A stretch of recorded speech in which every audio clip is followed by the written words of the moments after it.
one of the reasons I like to read biographies and autobiographies and memoirs is that they add color, they add flesh to the history. And since the story of Georgetown was published in 1920s, a whole lot of things have changed. Right?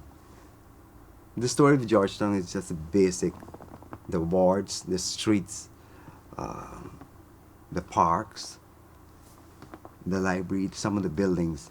But since then, a whole lot of things happened, and it came out by way of books like this, autobiographies like this, reaching for the star, reaching for the stars. Right? Part 1, which was published in it was published by the Caribbean Press, 2014.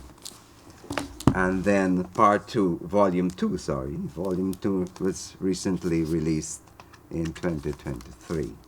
And David, you had a hand in making these books reality. So you had a great insight into the man's life. Before we talk about the man and the writing, let's talk a bit about memoirs and biographies and autobiographies, what they mean to our literature, what it means to our history, what it means to a people to have these type of material. Well, thank you, Petamber. Let me begin by thanking Komal Samaru, chairman of DDL, for inviting me to Guyana to launch Volume 2 of Yesu Persaud's autobiography. Autobiography and biographies are the least developed genres in Caribbean writing. There are only a handful in Guyana: Yesu Persaud, Chetty Jagan, and Major General Joe Singh, and some others. But people are now gearing up to writing their autobiographies, or people are gearing up to write biographies of important or significant Guyanese characters. When you basically look, we all came from the bottom, right? Lowest common denominator, whether you're Amerindian or enslaved or indentured. And some of us have achieved such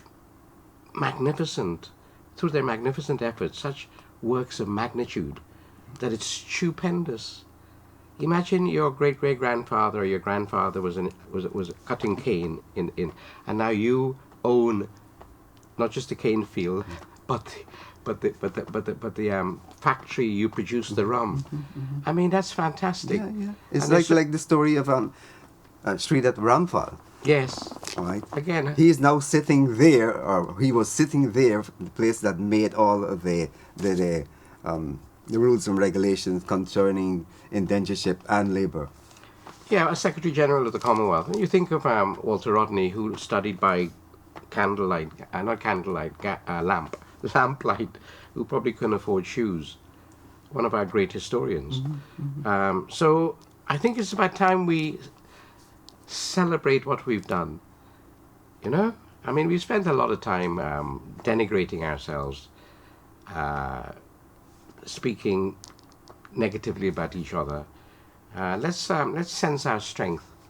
As E.P. Thompson would say, the historian, sense your strength.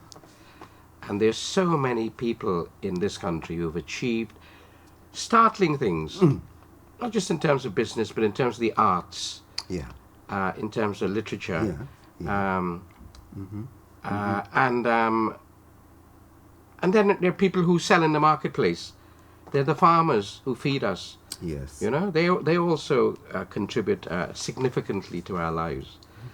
So the more we develop social history is about people who are not kings and queens. They're the people, the common people. The more we develop social history as an academic subject, the more the lives of the common people will come to the fore. And I'm glad to be part of this in some way. With Yesu Persaud, let me tell you a story. He received an honorary doctorate from the University of Warwick in 2008. And so he came over and I had to introduce him to my class. The room was packed, my students, and I started off by saying Dr. Guyanese Persaud started his working life in a plantation as an assistant rat catcher. And I was just about to go on to expand, to expatiate upon his virtues, when he tapped me on the shoulder and said, "No, that is wrong." So I looked a bit startled. He said, "I was the assistant to the assistant rat catcher, and then I was promoted." So you can imagine the laughter, and people warmed to him immediately. He was very close. We built a close relationship between him and the University of Warwick. First of all, making him an associate fellow, which is an honorary position in the Centre for Caribbean Studies, then an honorary doctorate in 2008. And then, before I left for China, I thought I'd go the whole hog. And I persuaded the university to rename the Centre for Caribbean Studies the Guyanese Persaud Centre for Caribbean Studies. Now, he loved the connection with Warwick, partly because, well, first of all, Warwick is a top university, one of the top 10, but more than that, his father, who was called Rock, that was his nickname, his father was very strong, worked very hard, was once cursed by a white overseer, because his father was caught cutting grass for his cow when he should not have been cutting grass for his cow. And so the overseer shouted at him, and Rock swore at the man, and you know how in Guyana you cursed his mother in Creole. And so he was removed to a harder job. You know, he was punished, right? And I think Yesu, being at Warwick, which is a big white university, if I can put it like that, right? Warwickshire is a big white space. I think he loved the idea that Rock was being represented there through Yesu. So the white man lost in the end. I don't mean to be racist, but I understand. We won, right? Yeah.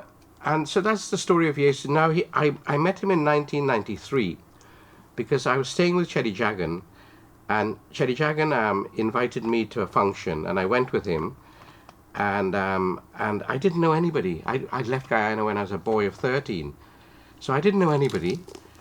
And so I was following Chedi Jagan as he's going around greeting people. I was following him like a puppy dog. And he felt sorry for me. He said, "Go and speak to that man over there. I remember that you will find him interesting." So I went over, and it was Guyanese Persaud. I recognized his name because he was part of the GUARD movement, the movement for the restoration of democracy. So the next day in 1993 sometime, I went to see him in his office, and only speaking to him for half an hour, I realized the significance of this man. And I said, "Write your autobiography." "No, I can't write," he said. I said, "Listen, just speak it in a tape and get it transcribed. Don't worry about it, sequence. Just speak about anything that comes to your mind about your life and your parents. And we'll get it transcribed. You get it transcribed, send it to us. We will shape it into a narrative." And I must thank my colleague Lynn Macedo, Dr. Lynn Macedo, quite helpful, for doing very, very much work on the first volume. And then I'd phone Yesu regularly from Warwick, and I'll say, "How is your writing coming along?" And he will say, I'm busy. But I used to come to Guyana 3 times a year, and whenever I'm coming, Yesu will suddenly do 5 pages. And he and I will sit and talk about the 5 pages. It took, from 1993 to 2014, he finished it about 2013, so it took 10 years. Because he was so busy. What was Yesu? He was. Yesu created institutions like IPED. That's right. Like the Demerara Bank, the first indigenous bank, lending primarily to Guyanese at a time when banks were geared up to lending to exporters. Demerara Distillers, the Indian Commemoration Committee. Involved in nationalization. So he didn't have time, as much time as he wanted to write. So, but Volume 1 came out, which was quite extensive actually, about 400 pages. And then when he died, Komal Samaru gathered his he was doing volume 2, and we used to talk about it. And we spoke practically every week, every 2 weeks. So Komal Samaru kindly gathered what he had written and sent it to me, and Lynn Macedo and I edited and got it published in England. I have to say, beautiful. It's a beautiful book to look at. It's beautifully produced book, and I must thank Hansip Publication for doing it. Anyway, it was published. His birthday was on the 18th of October, so I came specifically to chair the launching of this. And at that launching, people spoke very movingly about Yesu, because Yesu was so generous to people. If you had a problem, Petamber, you will go to Yesu, and if it's a genuine problem, he will try his very best to help. There are thousands of people in Guyana that he helped selflessly, selflessly and anonymously. Yeah. We heard a lot of those testimonials from people that he helped like that. Yeah. And also the University of Guyana, He was a patron there. Yes, many institutions he helped. And in this book, Volume 2, he's very generous to his friends. He talks about Chandra Gadraj, Mrs. Gadraj, who's been with him for years and years. He speaks of Komal Samaru as a man of wisdom and integrity. He thanks the people, his team, because he wants you to know that it's one man or one woman cannot achieve anything or things of that magnitude without a team, And he's very... May I quote a passage? Of course. Let me see. For example, he's talking about Samaru here in banking. Komal Samaru has been with him forever. DDL and the bank. Yeah. He said, when the PPP civic government took over in December 1992, the Minister of Finance, Asghar Ali, was again appalled at the state of affairs of the GNCB. He sought my opinion, and I suggested that the bank needed someone as chairman who had impeccable credentials and whose integrity was unquestionable. That person had to be a proven financial accountant who could inspire confidence in staff and the public alike, and who would introduce systems and controls to prevent fraudulent transactions. I recommended Komal Samaru. Generous. That book is full of praise for people who worked with him, Yeah. I just mentioned one passage. I could read more, but let people go and find the book. I don't know where it is. Which is just as well. I mean, you it's know your strength. Yes. Right? And you know that you got some help. Right? Significant help. I mean, Samaru and Mrs. Gadraj, Komal Samaru, Mrs. Gadraj, they have lots and lots of experience, not just in management and financial management, but also management of people, Yeah. What a book, or what these 2 volumes can do to a reader, or to a Guyanese reader? But it depends how sensitive you are as a reader, and how curious you are about the history of Guyana. That Volume 1 and Volume 2 are, when read together,